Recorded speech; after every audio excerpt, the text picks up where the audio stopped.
Get down.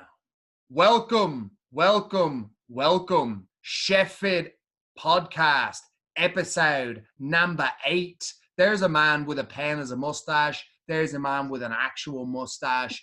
I don't know the difference. Potentially not. Anyway, I'm Cameron, and my co-host is...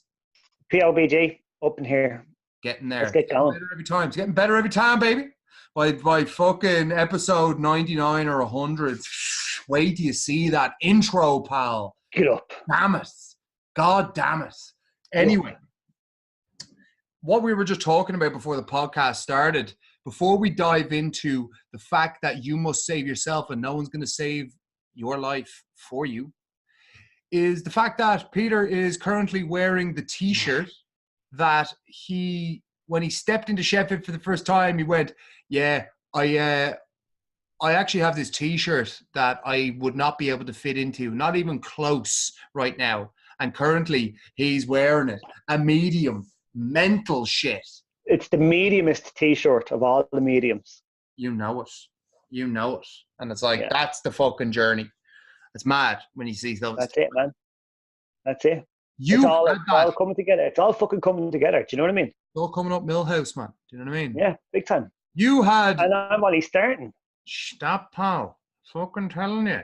It's mad when you think about it. It's like, your body's a strange thing. You literally had more body. Do you know what I mean? You had more that was flesh like on your body. That's just gone. There was like 50. Alan's holding up that 15 kilo bag of fucking potatoes. I was holding that up today in work. Yeah. I was like, this is fucking heavy. Yeah. I had that on me. Yeah. In September. Carting it around, chap. I had that on me. Mad. Absolutely crazy. Mental. So, anyway, a silent applause for POBG fitting into the medium Star Wars t-shirt. Empire Strikes Back. Anyway, son, moving on. This episode, you must save yourself. What the fuck am I talking about? Well, this is the way you got to see it. This is the way I see the world, right? This is what I see happening to every chef who does not join the Chef Fit tribe. I'm not going to go into a shame, but this is how I see it. You have the red pill and you have the blue pill. Let me just grab my props to demonstrate what I mean by this. You have the red pill, crab in the bottle, and you have the blue pill, right? Big fucking, or you have the Glock, and is that a vaporizer? Is it? What is that? No, it's some perfume shit. Well, it's red. It's one of his anal beads. Anyway. Peter likes to stick the anal bead in, and then he gets the gun, and he goes, pew, pew. Like, that's when they call me Bang Bang Pete. Petey goes, bang, bang. Anyway. Tough topic, that one. That's the next episode. Yeah. Episode 69. You. Red pill, blue pill. This pops up a lot in Chef Fit. Big time. Because it's literally, I'm someone like, you'll hear me talk about principles all the fucking time. And this is another one of those things that I robbed from the Matrix. The red pill in the Matrix is actually the good one that you take. And the blue pill is the bad one. But I like blue. So I use the blue pill as the benevolent force. How I see this is every human being in the world either takes the red pill in their life or they take the blue pill. And the blue pill is taking ownership. The blue pill is realizing that everything in your life is as a direct result of your thoughts and actions. And that it's all on you. And realizing that you own your failures and you own the mistakes that you make, and you realize that you were implicated in those mistakes, but you realize that you have the power to do whatever the fuck you want if you put your mind to it. That's the power of taking ownership.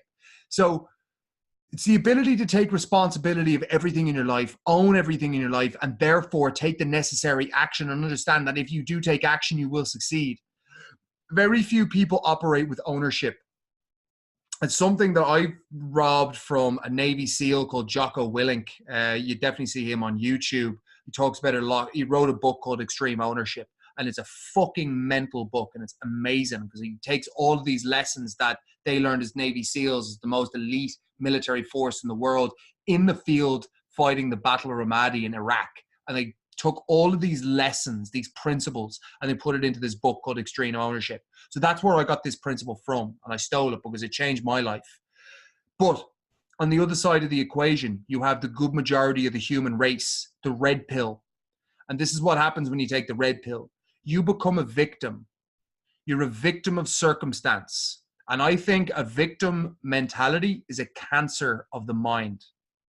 It's a cancer on the mind because it spreads like a cancer and it influences everything that you do. So let's take some chefs, for example. A lot of chefs will use their career as a badge of honor. Like you wear it on your chest and you're a martyr to the cause. It's like you're a fucking suicide bomber. And it's like everything that you're doing is, well, I do this and I'm a fucking chef and I do all these hours and I'm fucking tired and I'm fucked and I don't give a fuck and I love it. You know what I mean? You always say, oh yeah, I love it. You love it, do you? You really love it. Is that why? You think you do? Yeah. Is that why so many chefs are committing fucking suicide? Is that why many chefs are so burning out and quitting the fucking job completely? Yeah. Those same cunts, I'm not saying anyone commits suicide is a cunt, but what I'm saying is those same people were the ones who said, I'm fine. You know what I mean? And you put the front on. And it's like, I see that as, and when it comes time to actually do something about your situation, it's like, no, I can't. Sure, I'm a chef. Sure, I'm doing fucking all these hours and I'm fucking doing this and that. Sure, that's not going to work for me. And it's like you get entrapped in this mentality. That's a victim mindset.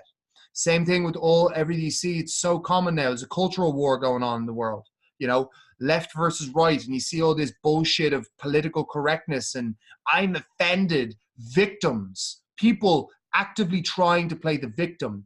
Understand that by just the general premise of being a victim, the general premise of being a victim is you are incompetent. You are already taking the fucking bottom rung as your position. You're already admitting that, okay, cool, I'm okay with last place. I'm okay with not winning. I'm happy for people to feel sorry for me. That's what being a victim's about. And it manifests in a lot of different ways, but I call it the red pill. And if you take the red pill, this is what you're going to do as a chef. You get to a situation where your life is shit, things aren't going the way you want them to go, so you'll just start trying stuff.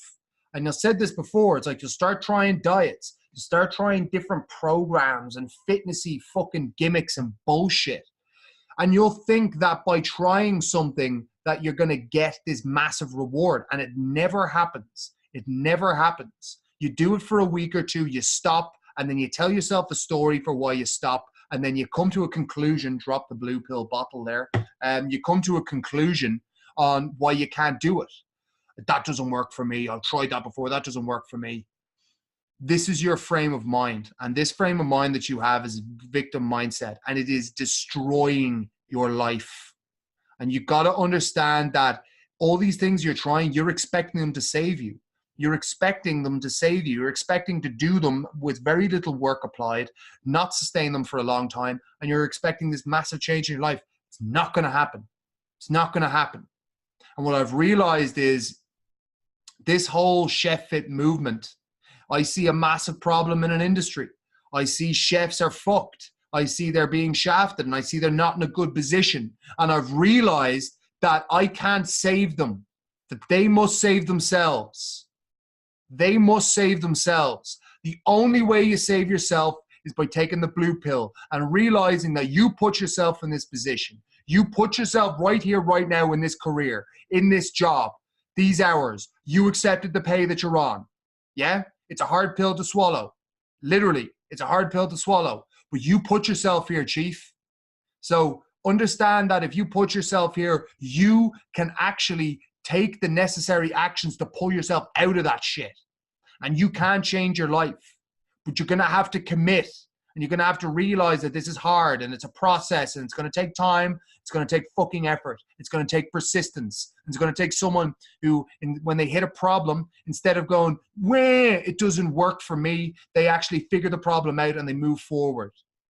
Red pill versus the blue pill. That's what I'm talking about here. Okay.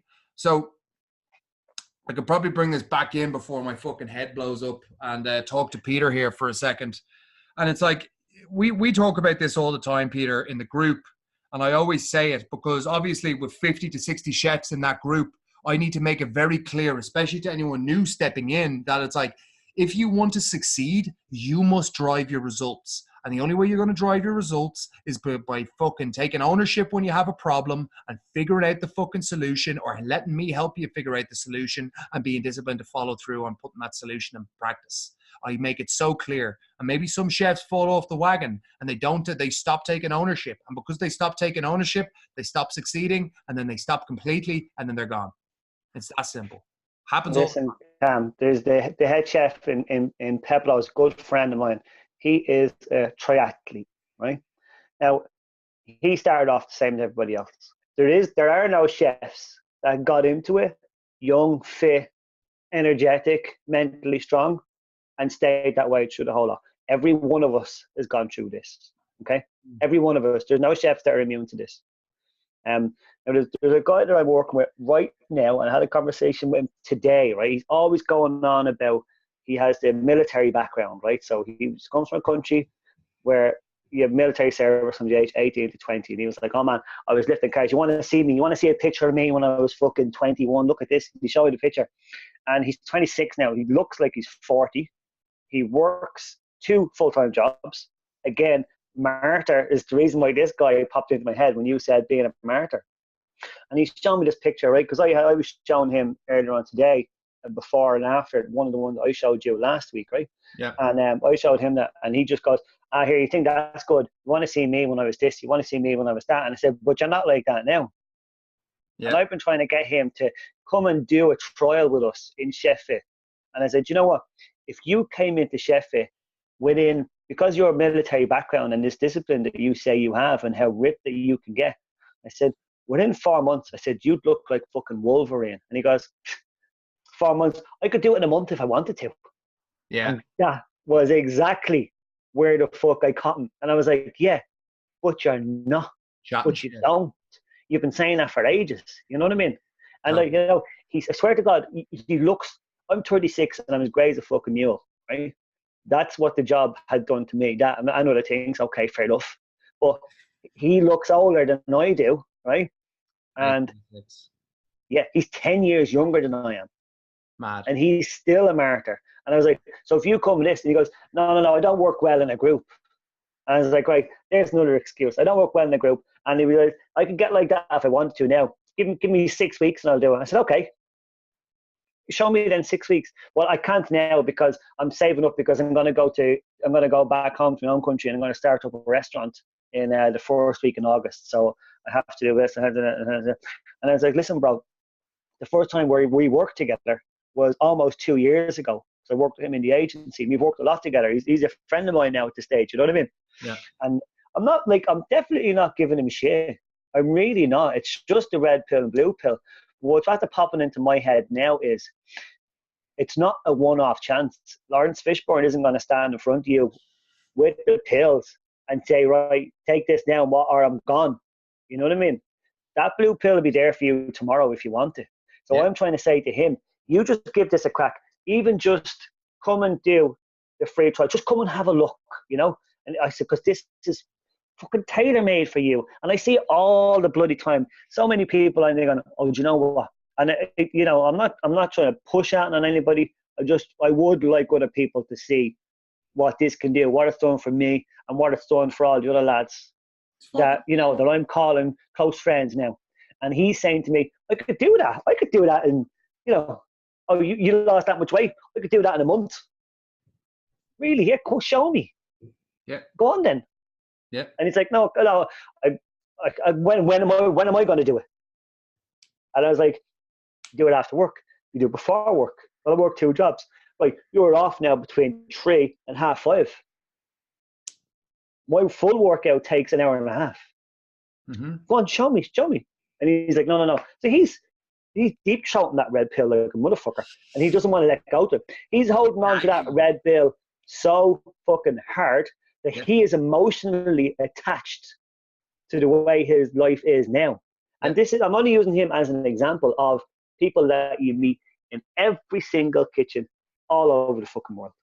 Yeah, totally like, and it's a real weird one, because the other thing about playing the victim is you're never clear, you're never objective on who you actually are. Do you know what I mean? You're always living in the past. You're always living on some bullshit or lie. The reality of your situation is you're making excuses and you're not following through on what you said you should do, on what you said you would do, or what you should be doing. Therefore, you'll try and craft up some like amazing excuses that, you know what I mean? It's like, yeah, no, I could fucking do that. It's like, cool, do it. It's like, no. Yeah, go on then.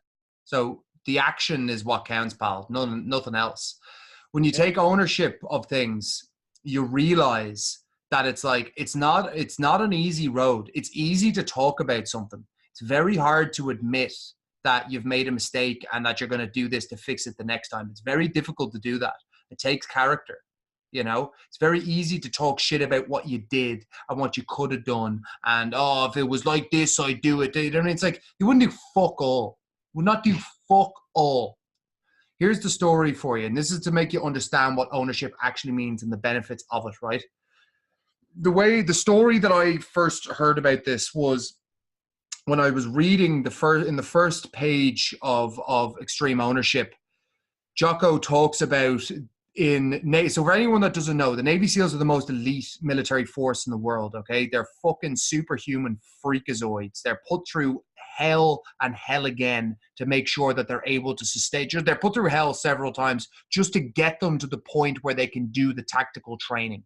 Once they get to tactical training, it's something called BUDS. And BUDS training basically is highly intense battle simulations where the instructors intentionally try and fuck the teams up. So like SEAL Team 6 and all these things you hear about. These teams that enter BUDS training, they deliberately try and fuck them up and throw them off course by put them in these crazy situations with all sorts of shit going on to make them make mistakes. So when they get into battle, they know what the fucking time is and they know how to deal with it.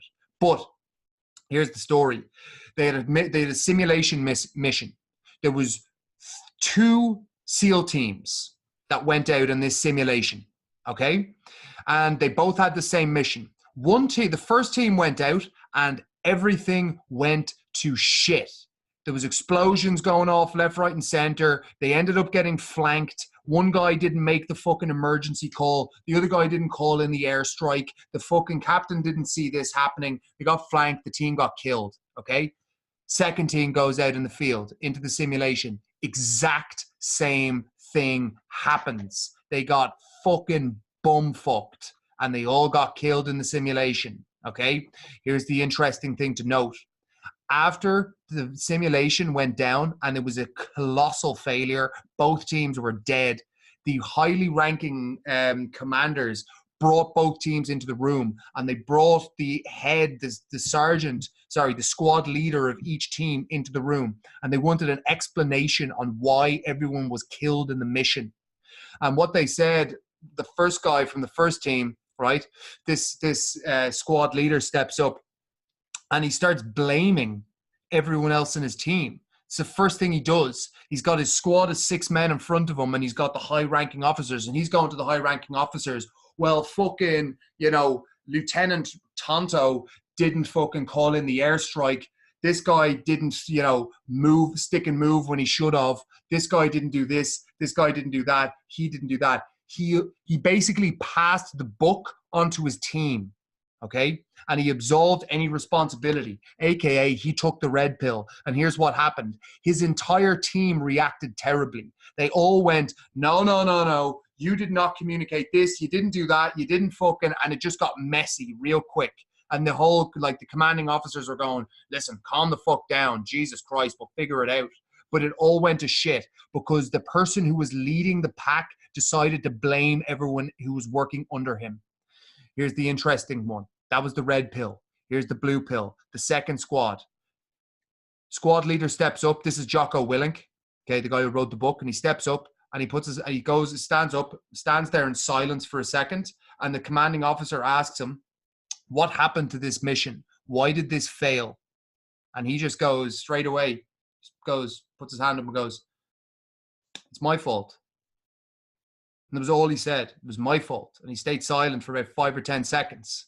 And then after he stayed silent, he goes, "There was things along this mission when I was briefing the squad, I did not communicate correctly. I did not make this person understand their role correctly. I didn't make this person understand that, yada, yada, yada." He kept going into all the things that he could have done better.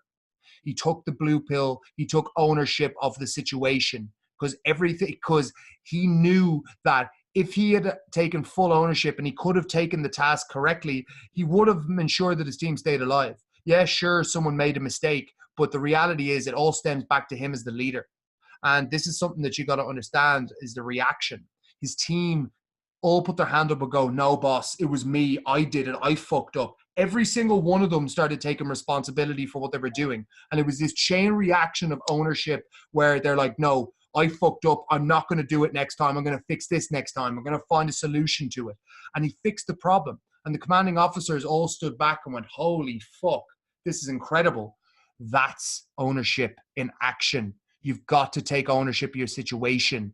So if you take ownership, as you'll see there, one team went to shit, one team found a solution. You're going to do the same in your life. You've got a shit situation. So you can either take ownership and find a solution to that situation, or you can continually talk about the past and you can continually try different things and make excuses for why they didn't work and perpetuate your own bullshit.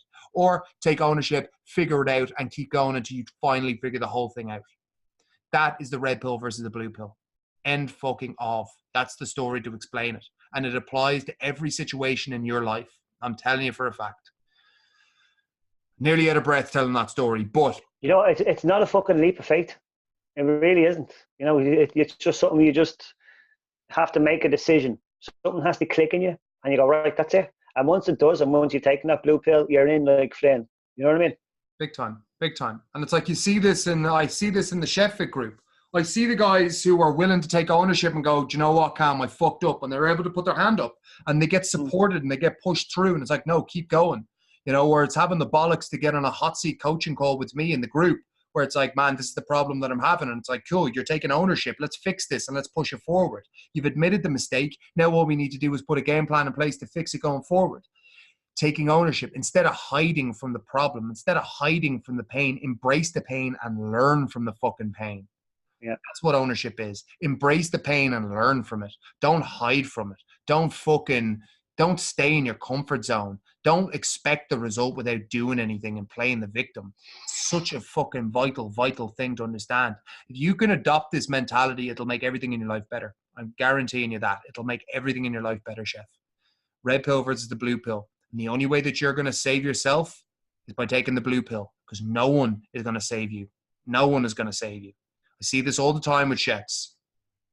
The good majority of chefs that enter the Chefit Elite do very, very well, and they have a lot of success. There's a handful of people who I've had in who were red pill, and they came in and they did not do any of the fucking work they didn't fix any of the mistakes that they were making. They didn't want to fix any of the mistakes they're making, and they thought it was my responsibility to hold their hand for months on end and like talk them and guide them through every step. It's like, dude, at some point along the line, you're going to have to fucking do the work. You're going to have to figure this shit out, because I can't hold your hand for the rest of your life. What happens if I stop holding your hand? You fail. So is that a sustainable option? No, it's not a sustainable option. So you need to, over time, figure out how you can do this yourself. I'll show you the way, but you have to adopt this mindset and you have to start fucking figuring out for yourself. Because you don't, we're up shit creek, pal, without a paddle. Yep. It's a fact. That is a fact. Drop the blue pill again. Seeing it firsthand. Boom. Don't even have any water in the bottle. Guys, that is really a principle that you need to understand that will change your life considerably. It will change your life considerably. So with that in mind, Peter, any final words, buddy? Now just keep a hold of, the blue pill, like I said earlier on, it's not a leap of faith and it's not a one-off opportunity. You still have the opportunity to take that blue pill. Yeah, exactly. You all do. Yeah, you all do. Totally. And also the sun started to set down in Terranure as the podcast was going on. So rather than stopping and getting up and turning on a light, I improvised and grabbed the nearest light I have, which is a fucking color changing pineapple, motherfuckers. Man, pal. Look at that. Look, here we go in the green scene. Crap. I put it there, and then I and then I lean forward. Look at that. Yeah, fucking mad, man. Improvise and overcome. Blair That's what it was like. I was like, shit, where am I gone? Now, pineapple, motherfuckers. Blair Witch Project, the fucking Dream edition, pal. Brilliant stuff. Give us a thumbs up on YouTube, you freaks. Subscribe to the channel. Share on Podbean. And check us out next Wednesday for another episode. I've been Cameron. That's been POBG. Get your one shit. like equals one pineapple. Fact, pal. Blue pill. Take it. Eat it. Chew it. Get a chewing gum after. Watch your jaw. Catch you in the next one.